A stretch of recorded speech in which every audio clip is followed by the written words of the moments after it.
G'day there, it's Pete Moriarty here. I am one of your amazing co-hosts of Entrepreneurs Rising, and I have here with me my good friend and bromance brother from another mother, Carl Taylor, one of my favorite people in the world. How are you doing, my friend? I am so great. I'm so great. So thrilled to be here. How are you doing today? Awesome.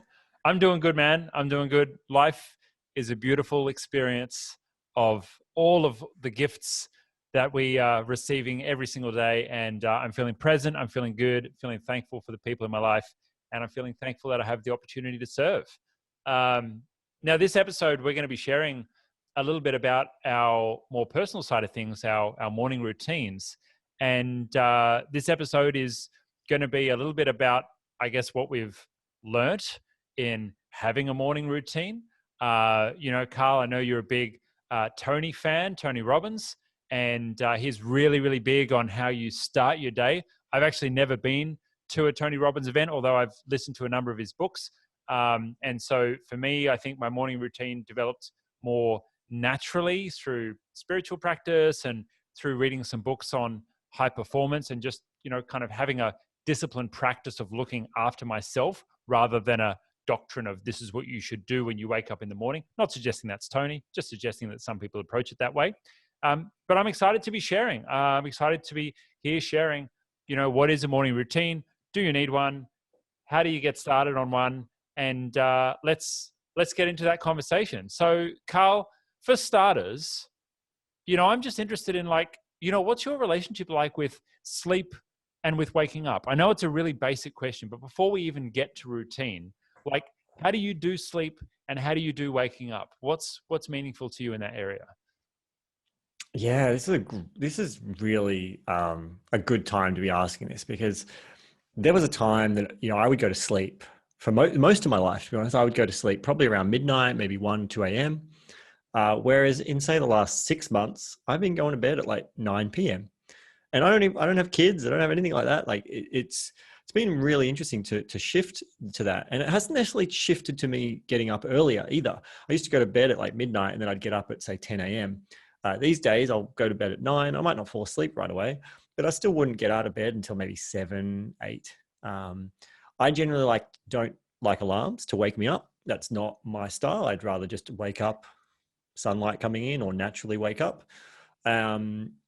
So yeah, I am a big believer though that sleep is important. I don't use it anymore, but I used to use an Aura ring. An Aura ring is a great way of tracking your sleep cycles. I don't know how accurate it is, but it's a little ring, a bit like a Fitbit fit for your finger. You put it on your finger and it's really good at tracking sleep. And it tells you your REM cycles, your deep sleep cycles, when you fell asleep, when you woke up, how restless, and even gives you like a sleep score. So there was a long period of time that I would every day wake up, check my sleep score. How did I do? How long did I get? And I would really notice when I had only like short 4-hour sleeps, the exhaustion I would have versus when I had the really refreshed, 8, 9 hour days of sleeping. So that's me. What about you, Pete? Yeah, for me, pretty similar. I don't always go to bed by 9 p.m., but I really love waking up naturally. It's been an absolute life-changing, game changer for me. Probably the last 3 or 4 years, I've given up on the alarm clock unless I need to wake up and literally go somewhere, which is pretty rare. I just allow myself to wake up naturally. I would love to sleep in more, but the bloody birds wake me up and annoy me at my place, which is a nice way to wake up with nature. But I get up when they want me to get up rather than when I naturally have my body wake up. But, that's totally fine. I think for me, having been an entrepreneur who worked 80-hour weeks for years and years and years, and, I wasn't even burnt out. I was post-burnout. I got to burnout and I kept going. And, that was like an unhealthy way of working. I did all the standard things, put on weight, relationships crumbled, things didn't work. But hey, I was building a business which ended up making money. So in my mind at the time, it was all worth it in the end. I found that the adrenal fatigue of not getting enough sleep and how that just really radiated into all areas of my life was extremely dangerous. I read a book called Flip the Switch by one of my clients, actually, Andrew May, who's a performance specialist. Unfortunately, the book's no longer in print, but there's some cool stuff and resources that you can find on Andrew's website, andrewmay.com. And with that, I started to learn about how peak performers actually rest more and focus time for recovery so that they can perform their best. It's really about your recovery time and about the things that you do when you're not switched on, the things that you do when you're not in work mode that really help you to be a better performer. And once I learned that, that kind of changed everything. Changed diet, changed my sleep patterns, changed the way I was approaching my work. And importantly, it changed what I did when I wasn't working. For many of us, especially in our social media and connected age right now, the moment you finish work, what are we doing? We're jumping on a screen, we're playing with Instagram, maybe we're still watching TV or Netflix or something like that. But if we continue to have that screen time for hours and hours and hours and hours every day, not only does it, hurt your eyes and hurts you, biologically, and if you're not getting out and getting sunshine and fresh air, that's going to be a problem for you. But it literally changes the way that your brain works. We have neuroplasticity, which means that when you're repeating patterns of, I call it ADD brain or scatterbrain, where you've got this shorter and shorter and shorter attention span because you're spending less time on things that are deep work. You're spending less time on things that are present, and you're spending more time, doing the shorter dopamine hits. Then that's really going to be damaging long term. But that's not what we're talking about here. I want to bring it back around to, why is morning routine important? I think, fundamentally, having a good relationship and just knowing the energy of your body, knowing the energy of yourself is critical, fundamental to your performance. A morning routine is just one part of the puzzle. If right now you're working 80-hour weeks, getting up half an hour early to do a morning routine is not actually going to help you. That is not a healthy thing. And for those of you who say, I don't have time for a morning routine right now, excellent. You've spotted a problem. If you don't have time, that is a problem. You should be able to create time if better performance and a more balanced life is something that you actually desire. And I think it's important here. It's not about you don't have time. You're not prioritizing. That's what it is. You're prioritizing something else over this morning routine. And I think if you are in that situation, if you're listening going, I just don't have time, it's possible you're thinking a morning routine needs to be this whole hour of power or, a huge amount of time. Now, it can take that long. I think mine does go for about an hour. But I've also had morning routines where it's literally been like a 10-minute thing. You get up, you do the thing, and you're ready to go. So you can start small. You can create any kind of morning routine. It doesn't have to take a huge amount of time. It's about choosing to prioritize what you do. I think that's an important thing. And I think I see morning routine as a form of spiritual practice. We have studied Tantra, and, in journeys of spirituality, anything that you do with reverence in a routine and with mindfulness and with presence, that is a practice. And I think that's what this is to me. I have a morning routine. I also have a bit of an evening ritual as well. And when it is a ritual, when it's not just a routine, when it's a ritual, this is something you do for yourself. And as you say, Carl, it might just be a couple of minutes. It might be a couple of minutes that you sit with yourself and you center and you ground yourself each morning, if that's all you need or that's all you desire for your morning routine.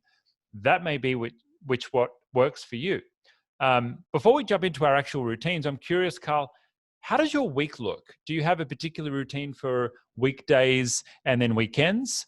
Do you have a particular flow that you work differently? I mean, I know that my work days are typically Tuesday, Wednesday, Thursdays. I mean, they're the days that I have my meetings. I wake up and I literally wear a different t-shirt. I wear a black shirt, branded or not branded, on those days because that's when I'm in work mode and I want to really embody that archetype of the king or the warrior or whoever I need to show up as on those days.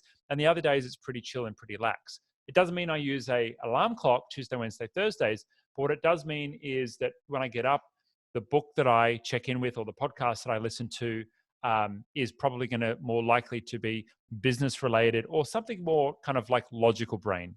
Whereas on the other days, I'm less likely to read businessy books because I'm more interested in flowing and doing things, outside my discipline of my occupation. So I'm curious for you, Carl, what does your kind of week look like as a flow for you? Yeah, I'm not as probably disciplined as say it sounds like you are.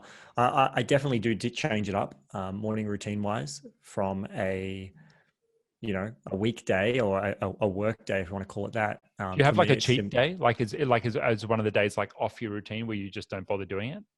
Oh yes, Sunday. Sunday is Oh, like, cool. I mean, Okay. I cheat day meals is Saturdays, but yeah, from a no meditation, no like morning routine stuff. That's pretty well Sundays consistently doesn't have anything on it, and then even sometimes Saturdays will maybe have a far more looser version or a lighter version. It really kind of, I often let Saturdays and Sundays really just kind of flow however they turn out. Mm, And something already scheduled in, but generally there's no real set routine on those days. Mondays and Fridays, like you, I'm not typically assigning those to automation agency work days. Like Mondays are more what I call my guiding light days, where I'm focused on creating content or putting out social media stuff or something that's more aligned to my core purpose. And then Fridays, it depends on what's going on. Sometimes it does turn into work days, but I try to keep them open for just space for other things to emerge.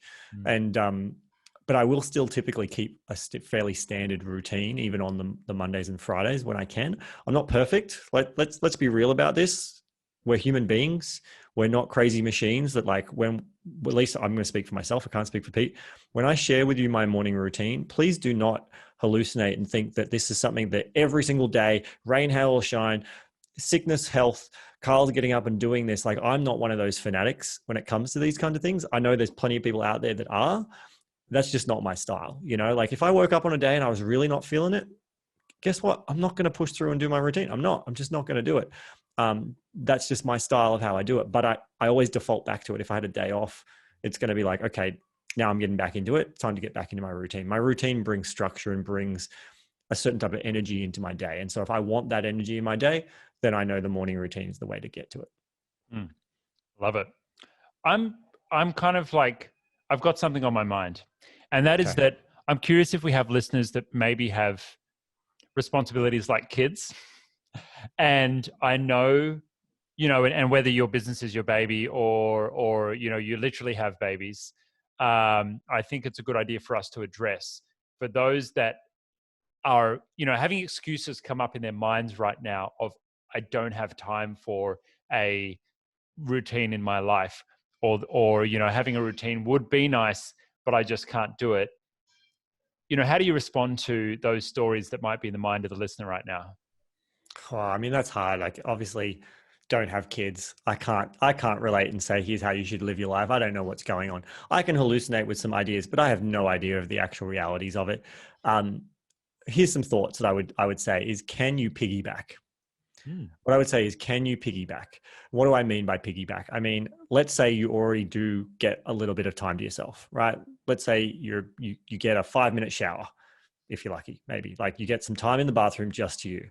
Could you put on some music while you're under the water? Could you do a quick little mantra or something for you? If you manage to get out and go for a walk, maybe you do, maybe you don't. Like if you've got young kids and you've got a stroller, maybe you can put your podcast on while you're walking. I don't know if they're really, if they're talking age, I know that that's a lot harder. They're looking for your time and attention. That's what I would just say. Like, I'm not going to pretend to say, here's how you do it, because I wouldn't be speaking from experience. What I can share though is when I've had those moments where it's like, I really truly felt I didn't have time. If I looked at what I was already doing and going, how could I combine? How could I do this and this in the same time? And I'll even do that. Like if I'm running late, like I got up late and I had to be somewhere and I'm like, oh, my 1 hour morning routine, I'm not really going to be able to fit it in. I'm going to look at, cool, can I combine like one of my steps while I'm having a shower? Or how can I combine some of these steps rather than do them separate, as a way of kind of hacking and combining those, piggybacking those things I together? love that, man. That's such a good answer. I can't add anything to that, but I will share something different in that I'm a master of buying time. And that's something that I've optimized and optimized and optimized and enjoyed, just for the practice of trying to optimize as much as possible, to the point now where I have an assistant slash cleaner who helps me at home. And I know I'm extremely privileged to have this, but it costs, I don't know, $20 or $30 an hour or whatever it is. But this person will take care of the laundry, the cleaning, and literally put the clothes away into my cupboard.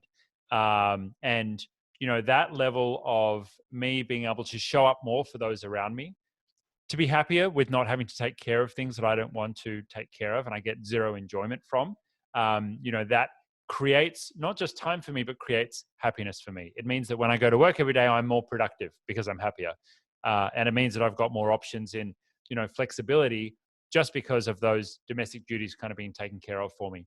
So, I'd encourage anyone who is maybe thinking, oh, I can't afford a cleaner or a helper or this person or that person, really inspect that, really inspect, how could you make that money back multiple times over through showing up in different ways in other areas of your life? Or how could you make back the energy and the love multiple times over through more time with your family?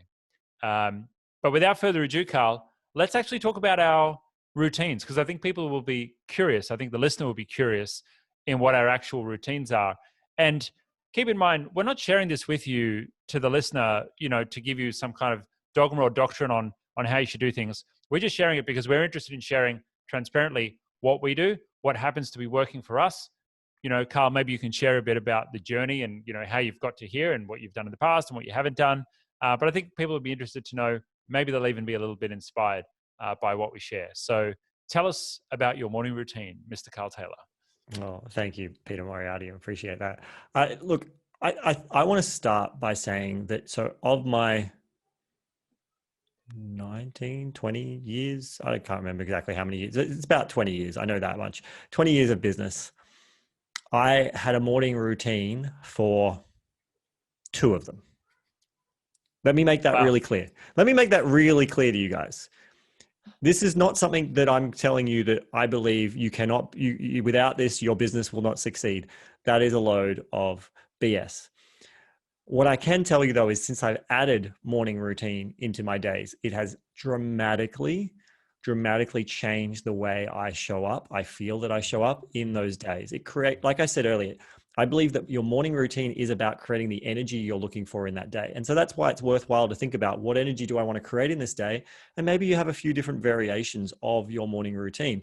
I think it's important to note that if you're a male, or maybe not even male, female, like if you identify more to the masculine, right, and you're listening to this and you really want to build more masculine energy, then that's something you might want to keep in mind for that day, what you're going to do. So for me, when I really want a lot more like masculine energy in my body, I'm going to make sure that those days wasn't just like move my body, because one of the things I do is exercise. It's like push heavy stuff. I'm really trying to build that like focus, get myself out of breath, like that energy in my body on those days, versus on a day that I want to be a bit more flowy and stuff, I might go, you know what, I'm just going to do a little bit of like more aerobics. I might even put on a video dance thing and I'll dance around, which is getting a bit more into my, say, feminine energy. And so it's just being important. So whether you identify a masculine or feminine, in any day, we all have both those energies. If you've never heard this concept, masculine and feminine energies, Google it. We might do an episode about it, but we all have this at certain balances in our lives, and they serve different ways. And so if you think about the day you want, that's what I focus on when I'm doing my morning routines. And my morning routine is far more designed for building my masculine energy. My feminine energy, kind of like, that's more my days off, and I'm able to do that without much structure, because the structure of a daily routine is also very masculine energy in itself. So I just wanted to preface that, to just go, this is not something that I've been doing my entire life. This is how I got to where I am. No, this is something that's more recent in my life, but it has made a huge impact. I've tried different things over the years. I've tried just keeping it super simple, where it's just a meditation. So for a long time, it was get out of bed, do a 5-minute workout, hardcore, but 5-minute workout wasn't something that I did heaps of. And then I would do a meditation, and that's what it was for probably 9-10 months. And then I've since added some more to it. It now goes for about an hour. But before that, it was literally around a 10-15 minute kind of thing. And I did that on purpose, because I wanted to be able to just, no excuses, get out of bed, hit the ground, doing my push-ups, doing my sit-ups, doing all the workout stuff I would do. Then as soon as, while I'm exhausted, sit on the bed on my breathwork meditation. That's what I used to do. What I do now, let me kind of walk you through a typical day. As again, this is not set in stone. Every day is not a carbon copy, but this is my typical day. I will start with oil pulling. Now, this is something that's very new to me. It was introduced by my partner, Liz. I'd never really come across it. It comes from the idea of Ayurveda. If you're familiar with Ayurveda, it's an ancient Indian kind of healthcare principles. And so oil pulling is basically, I get some coconut oil in a teaspoon and I put it in my mouth. I don't drink it. I don't swallow it. I literally just let the coconut oil, if you've ever used coconut oil, it's quite thick. It eventually melts from the heat of your mouth, and you just kind of swish it around the teeth. And I've got to say that's made a huge improvement on plaque and tartar and different things that were on my teeth. My teeth are getting whiter. And so this is something that's fairly recent, been added, but it's made a huge difference. So I will do this oil pulling for 20 minutes, just swishing it around in my mouth. And then at the end, you spit it out into a bin. You don't spit it down the drain because it's oil.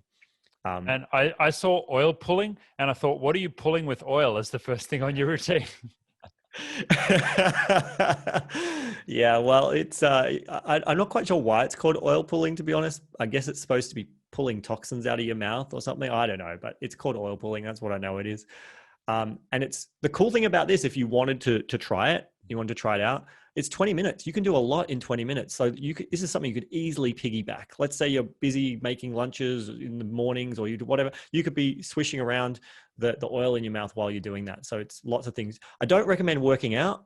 If you need to be quite huffing and puffing, you don't really want to have your oil in your mouth while you're doing that. But it's something it's very easy to do. So that's why it's the first thing on my list, because while you're doing that, I can move on and start doing other things potentially. The next thing that I'll do is stretching. And this particular stretching is something I've only been doing now 2-3 weeks from recording of this, because it's a specific method that I recently was introduced to called the Egoscue method. It's an American company, and it's all about getting it's about getting you back in alignment and using your pelvis and your hips. And so one of the first things that I'll stand with kind of like my feet about a fist width apart. And the first thing is like close your eyes and just feel the balance, feeling how off balance or on balance am I. So if you want to do this right now, if you're not moving, you're not in a car, stand with your feet kind of about a fist width apart, maybe your toes a little bit curled in, pointed in, and you just close your eyes and just notice yourself. Like, where's your balance? Are you far more on your left? Are you far more on your right? So that's the first thing, is check in. How do I feel my balance is? Once I've got clear on where I feel my balance is, I will then do some of these extra stretches. And so one of the simple stretches you can do is, you take your arms out to your side, like as if you were, being like a T shape, putting your arms out into like a T shape, your palms facing down, and then just like twirl them, right? Like how would you describe the twirling? Like a bit like breaststroke. You just kind of moving your arms and doing that. And you do that for about 40, and then you flip your arms up the other way with your palms facing up, and then you go backwards for 40. And it's really about feeling it into those shoulder blades. And so I'll do that for about 40. There's a few other movements. I won't take you through all of them because it'll take way too long on this episode, but there's a whole bunch of these different things you do. And then straight after all those different exercises have been done, is do that same check-in. How do I feel? Am I more balanced? And it's all about trying to realign the body back, the hips, getting everything back into a more alignment. And that's what that stretching is about. After I've done the stretching, then typically move into a workout. Now, as I said, this workout is going to be different depending on what kind of energy I'm looking to create in the day. It could be go on YouTube, we've got a projector, I'll put it up on the wall, find a video of like some dancing or something, like an aerobics class if you like, and you could do that. If you're looking to really, as I said, really build that masculine energy, like you really want a lot of focus and determination and push through some hard stuff, push some heavy things if you can. I personally don't go to the gym, even pre-COVID days. Like I'm a body weights workout, push-ups, sit-ups, doing everything without needing external weights. And so that's what I will do. I will just do whatever I can to push myself hard. And that's what builds that energy for me. But I don't do that every day. I will now shift it up and do like more dancing on things like that on other days, just move your body aerobically. Once the workout's been done, I will then do some sort of like affirmations. This is something is a bit more I've done off and on over the years. Let me add that. I have done affirmations off and on over the years. If you've read my first book, Red Means Go, I talk about affirmations. What I do these days is it's far more about the values that I choose to live by and how I know I meet those values. And this is something I got out of Tony Robbins' Date with Destiny last year, one of the things that came out of that is I will go, I, Carl Taylor, move towards the feelings of being healthy and alive. And that's now my highest value that I'm choosing to move towards. And I'm effectively trying to program myself to say, even if it's not within my body yet, I'm telling myself that what I choose to value most is being healthy and alive.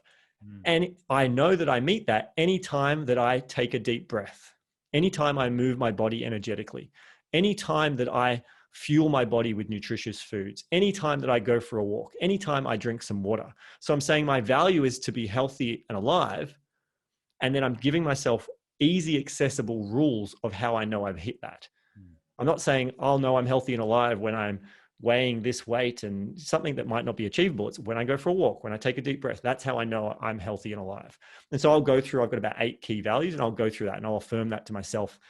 If you know Tony Robbins, I'll make my move, really get into a state of certainty. So that's kind of something I'll do as well. And then finally from there, we'll move into meditation. Now, I've done various meditations over the years. I'm a big fan of breathwork meditation. If you have bought my book, Becoming Bulletproof, you can get that at becomingbulletproofbook.com, I think it is. If you get the book, in there is a link to a free gift page where we actually have a breathwork meditation that you can download and do if you want to check one out. So a breathwork meditation I'm a huge fan of that. I'm also a big fan of Tony Robbins priming. If you go to YouTube and you just search Tony Robbins priming exercise, it's about a 10 or 11 minute video. My partner and I basically at the moment been doing that almost every morning for the last few weeks. I'm still figuring out when I'll do that versus when I'll do the breath works. But at the moment, like I'm a huge fan of the priming exercise. It's it's got a bit of breath work involved. And then it's also got a nice visualization of kind of healing your body. And then it's a really great way of getting into gratitude, excitement, and just really connecting to memories of your past, hallucinations of the future, getting you aligned with some goals and results that you want to achieve. And it's, again, 10, 15-minute thing to do. It's really, really fun and easy to do. So find that on YouTube. We'll make sure it's in the show notes. And then finally, once a week, I don't do this daily, once a week, typically on a Monday, I do a more planning exercise.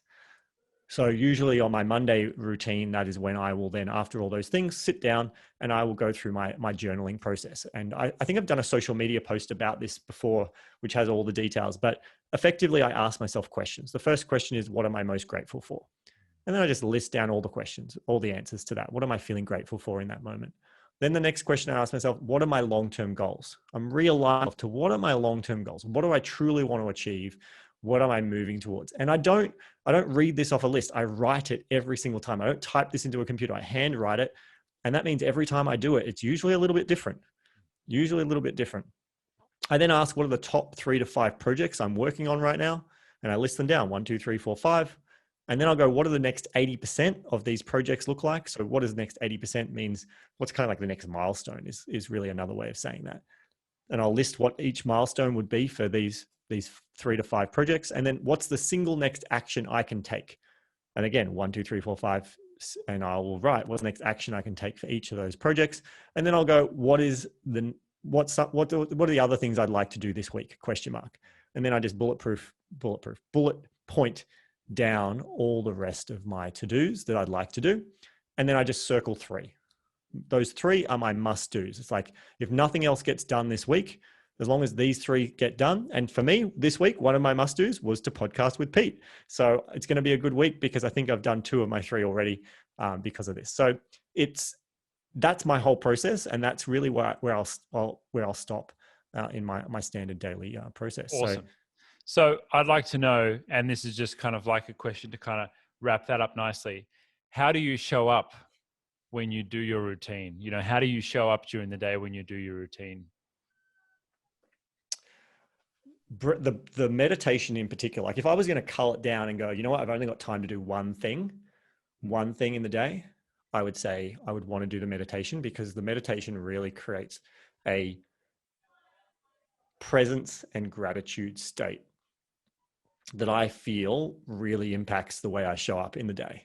That no matter what gets thrown at me, the days that I didn't meditate, I definitely feel like I react differently and not in my best self that I could. So if I was to say to someone, hey, if you were going to copy only one thing from this, it would be the meditation. If I was going to say you do two things, it would be the workout and meditation. And then I think I would build it from there. And so, yeah, the planning once a week, I only do it once a week because I don't feel like I want to every day be like, these are my things I have to do today. Like, I just want to go, this is what's a successful week going to look like. I feel amazing after that. I feel inspired, ready to get into action. So that's a really good thing to do. If I've been like really lethargic for a few days, going like, I haven't felt motivated, I need to do my journaling. That's what I need to do. That's what will get me out of that rut. But every other day, the meditation just, I think, is the core thing that will get me into a great state. Yeah, I think for me, you know, just in so many areas of my life, meditation just brings me back to presence. And, you know, I've gone for long periods of time without meditating, and then I've gone and done a Tantra weekend workshop where there's been a lot of meditation and presence in there. And it's felt like a reboot that's then lasted for a couple of months. I've never really had a solid meditation practice or routine. It's something that I have the intention to foster and build, because in my deepest meditations where I've connected to source and connected to higher beings, for me, the calling for me has been, well, if you'd like to live this kind of connected life, you need to do this as a practice. So that's really something that I'm looking to cultivate at the moment. But I'm glad you shared that was the most important thing for you. I definitely think the quality of my life is proportionate to the level of presence and quietness of the mind and connection to heart and connection to body. And meditation just brings all of those things in very, very quickly. I think it's really important. Like, firstly, if you're listening, I've never experienced what Pete's sharing there of like feeling really connected to source. That's not something I've experienced in meditation. So don't feel like you're doing meditation wrong if that's not something you've ever experienced. There really is no way to get meditation wrong. If you're sitting in silence and you're just doing whatever you can, your best to get back into the present moment, you're doing it right. Like, whatever that is, focusing on your breath, noticing thoughts, like, that's one thing I really want to say. I know a lot of people think meditation's hard because they feel like they're not doing it right. And it's important to know that there is really no wrong way to do it.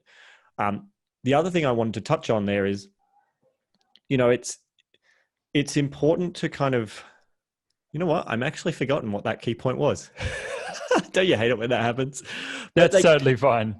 You can come back to it if you like. Yeah, look, I just think it's important to know that if you're thinking about meditation, you don't need to worry about getting it right. And it is the most simple thing. I think it's important. Here's what I was going to say. I think as men in particular, if you're a man listening to this, it's definitely relevant to you as a woman too. But if you're a man or identify with the masculine, I think as someone who's been very much, I think for a lot of my life, lived in my head, and I think a lot of business owners, we're very strategic. We're very good at thinking. We're very good at problem solving, but we do that because we live in the future, or, you know, we're thinking about what's to come. I think it's super, super important to be able to connect back to the present moment, not just for your own business, but for your personal life, your relationships, everything. I think that's a really important thing. That's what I wanted to say. So that's what it kind of escaped me, but it's come back. So Pete, what about you? Share your morning routine. Well, before my routine, there's something that's really important. And that is, I think, a ritual around how I sleep and how I operate. And it has to do with the relationship that I have with technology. You know, we already talked about not waking up with an alarm clock.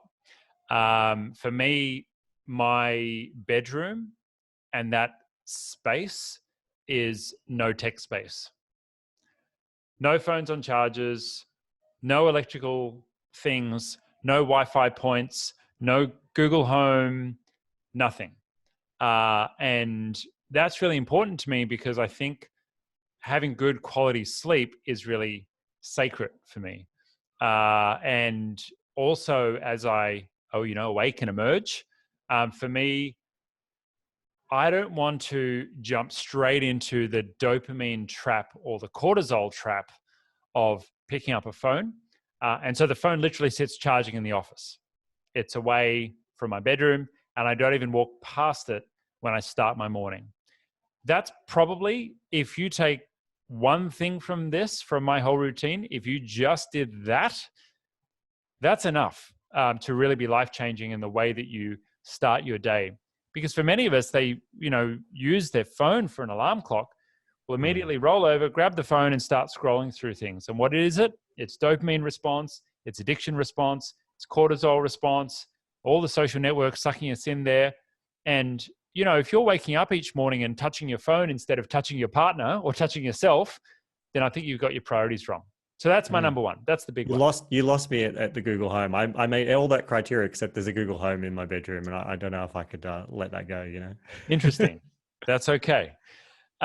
So the other one that's interesting for me is I fast, and so I'll often fast for up to 20 hours a day, and so I'm in a cycle of eating where often I'm in a fasted state when I wake up, and so my body really needs to be fueled by water. So the first thing I'll do is I'll usually wake up and I'll drink about a liter of water. And I have some Himalayan salt in the water for electrolytes as well. But that's usually the first thing I do. And that really starts to kind of kickstart the flushing process of my body. And I'll, then eventually have a release, but not straight away. What I usually do straight away is I'll kind of like set the space for my morning, which is usually smell is where I start. So what I learned in Andrew May's book around peak performance is that smells, colors, sounds, all have a really, really meaningful impact on just the way that you recover and the way that you are in your space. You would know that listening to certain types of music will influence your mood, right? And so you can use tools like color, smell, sound to actually, regulate yourself. So for me, smells are one of the things that I want to do first. So I'll burn some incense in the morning, but you could use something like essential oils, plenty of options there to get smells going. It might be the smell of flowers that you like to get yourself started. And the particular incense that I burn just brings me to a place of presence and reflection. And I've kind of created a story that each time I smell that incense, it brings in clearing energy for me. And that's really the energy that I want when I wake up in the morning, because, overnight, there may have been thoughts in my mind. I may have had, an opportunity to subconsciously process things. My routine is really about first clearing things out and then starting my day. So the first thing that I do is journal. And I'm super, super disciplined about that. If I'm not journaling and I go a couple of weeks or even sometimes a couple of days without journaling, I find that things bank up. And what happens is I end up getting stuck up in my mind rather than operating from a place of heart. So the absolute first thing I do is journal. And I do not have any kind of specialized journaling technique. I just let loose in a Google Keep note. That's all I do. So I do open up my laptop for this, but it just opens straight up to Google Keep and I don't touch anything else, obviously. And I just unload. Now, journaling can be hard to start. You can literally start with bullet points if you want, or what you think might be emotions, or you might just start with a story about, how someone pissed you off or did you wrong or whatever. But the point is just to let everything out as raw as possible. And that's what I do with my journaling. And it's a place where you can let loose on the stories that you have, and you don't have to worry about correcting them or doing the work on them or turning them around or anything like that. If the insights come, great, share the insights as well. But what I really love is just sharing and kind of like unwinding myself in a really raw way. To finish that off, I summarize a gratitude component of the journal, and that's usually a list of bullet points for me. What are some things that I'm grateful for? I used to do those first, but now I've kind of gotten the rhythm of getting everything out first and then finishing with the gratitude, because I find that if there are things that are on my mind that I felt stress around or I felt tension around, switching to gratitude, I can actually review some of them from a different light, change the story to a story of gratitude, being thankful for those things, and then getting that out. Previously, when I was in more of a growth stage of my business, I was a lot more goal-oriented. And I used to use a method called the 10-goal method by Brian Tracy. And basically that method is to write down 10 statements in present tense 1 year in the future from now. So you're basically imagining that you've already achieved a goal. And what you're doing is you're subconsciously programming yourself to have that goal. And so when I was doing that, it was 5 odd years ago, I remember one of my goals was I wanted IT Genius to have $500,000 a year in revenue, and I wanted to earn $80,000 in net income for myself. And so even though I wasn't earning that revenue or that income at that point, I wanted to achieve that within 1 year. And so I wrote down, I earn $80,000 a year. IT Genius generates $500,000 of revenue. These were present tense, but a year in the future. And each day you just write down another one of those 10 or another of those 10 statements. And they're effectively always rolling 12 months in front of you. They're always just rolling 12 months ahead. And what you're doing is you're subconsciously programming yourself to move towards those. Now, I'm less goal focused these days, and I tend to be more intention focused. And so for me, I'll spend more time reflecting on, okay, well, what are my intentions? Because for now, at the stage I'm at in the business, I really released myself a lot from particular goals, monetary goals, things like that. Even goals around impact and around time are less specific and less left brain. And they're more, or right brain, whatever the logical one is. And they're more about flow and intention. And so I might spend some time, reflecting on what some of my intentions are rather than the more, kind of stricter and logical goals. For me, I will sometimes meditate. I've not yet built that as a great practice. I will sometimes work out. I did have that as a great practice. It takes 30 to 45 days to actually build a habit. And I built a really successful habit. And then I went traveling for 2 months in a camper van.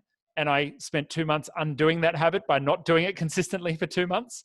And so I'm in the process of rebuilding a very simple workout habit of a couple of little moves just to keep my body moving.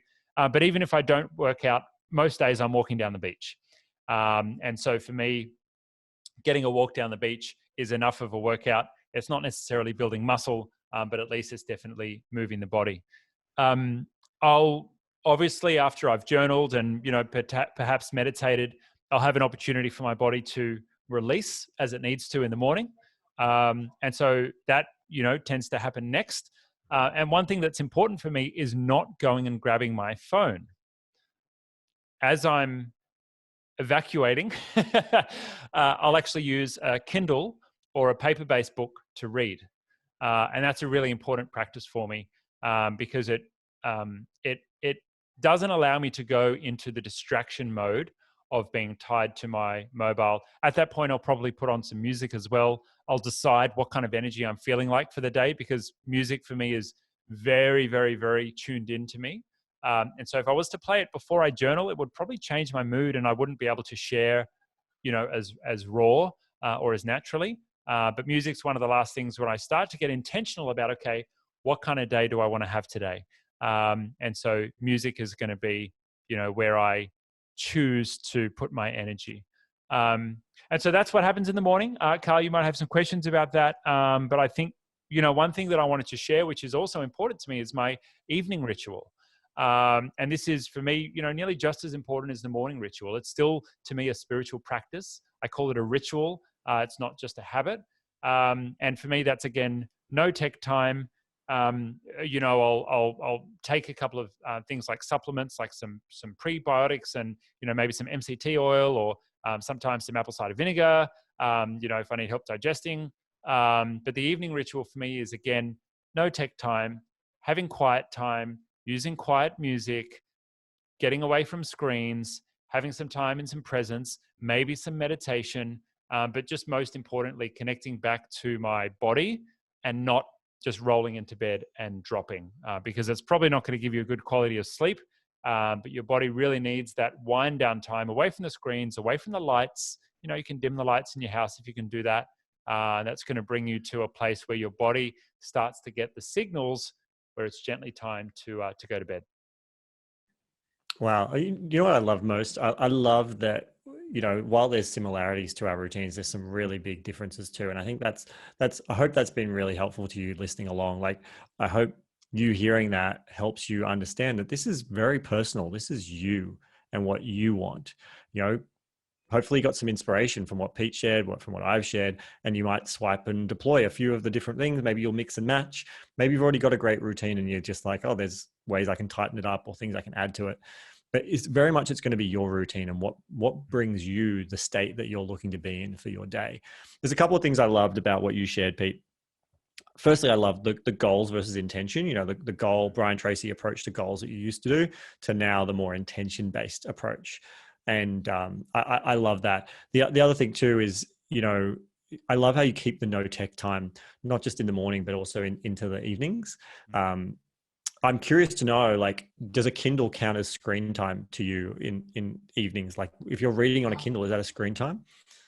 They're a lot more gentle on your eyes. I think, you know, a Kindle is a good thing because it doesn't have like pop-up notifications distracting you. And so it's not contributing to that ADD brain.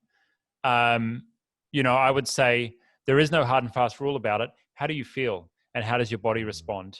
And, you know, how good is the quality of your sleep, and how good is the quality of your waking up? And so I'd say to, you know, to test and measure yourself with that.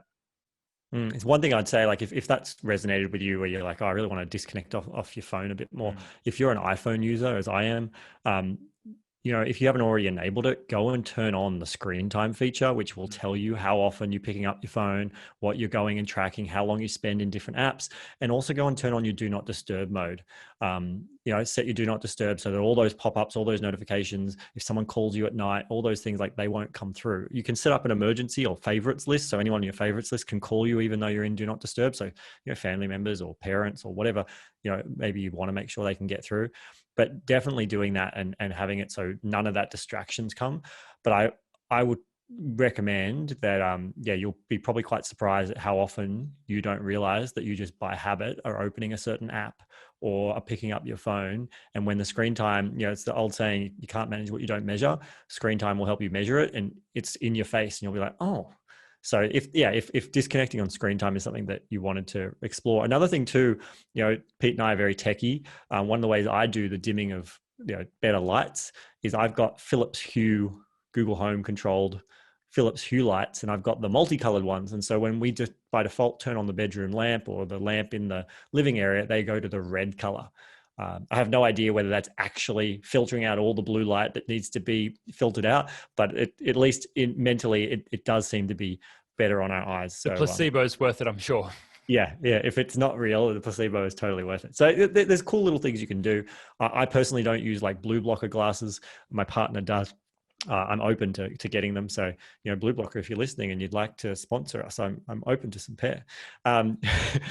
But yeah, I just really loved what you shared, Pete. I think there's a lot of value in the way that you approach it as a spiritual practice, as a ritual, and that's really important to look at that practice component, right? Like, this is not something you do once and you go, it's my new morning routine. It's going to evolve. It's going to change. Mine's evolved and changes, and I know Pete's has too. And you start with your intentions. And I don't know about you, Pete. Like, do you think if you were going to give someone a suggestion, if they had no morning routine right now, like nada, zip, would you suggest they just pick one thing and just start doing that? Or would you go, just like they should go and craft sit it? quietly for a few minutes.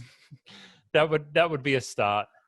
Or write down a couple of intentions or a couple of things that you're grateful for each morning. You know, that could be a start. Or write down what you're noticing in your body as you wake up each morning. You know, that could also be a start as well. A practice, I don't do it anymore, but a practice I used to use is the idea of automatic writing. I used to grab a notebook as soon as I woke up, and I would just literally jump. I'd try and like do a little centering exercise, just a couple of seconds, try and get back into my body. And then I would write down as quickly as I could into the notepad, what do I need to know today, ? And then just let my hand write whatever it came out. Wow. That's, you know, little practices like that can be a great way to start. I agree with you. Just don't look at what we're doing and going, oh, I'm going to go from a standing start to building this huge thing. Just set one small, simple intention and start with that.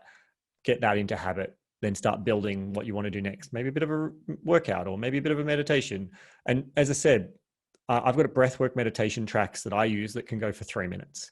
Like, you don't think that meditation is a half an hour or an hour long thing. You can have a 3-minute breathwork meditation that can be just as energizing or as clearing or centering, whatever you're after. Yeah, I absolutely agree. And I think, like, on a final note, you know, don't worry about having to show the world or Facebook, I got up at 4 a.m. and I did yoga for 3 hours and I did this and I did that and blah, blah, blah, blah, blah. Nobody cares. you do what's right for you, whether it's 5 minutes or 50 minutes. Just do what's important to you. Carl, I think it's time to wrap this one up. We have all the show notes, all the information on the show on our website. Head to rising.show. Make sure you subscribe to all of our channels so you get notifications when we are posting new episodes. And if you haven't already, we would really love for you to leave us a review. You can do that on your favorite podcasting app. We would sincerely appreciate it. Please leave us a comment. Let us know what you love about it. If there's anything you'd like to see improved, you can send that along as well. And of course, if you have questions, if you have comments, if there's anything you'd like to send to us, or you've got an idea for a show we can do in the future, please send that along via our website or via our social channels. Carl, thanks so much for joining me on this. I really appreciate you sharing this, man. This has been a great episode, and I've loved getting a look into your morning routine. I'm sure this is going to be super, super valuable to the listener. Ciao, guys. Bye.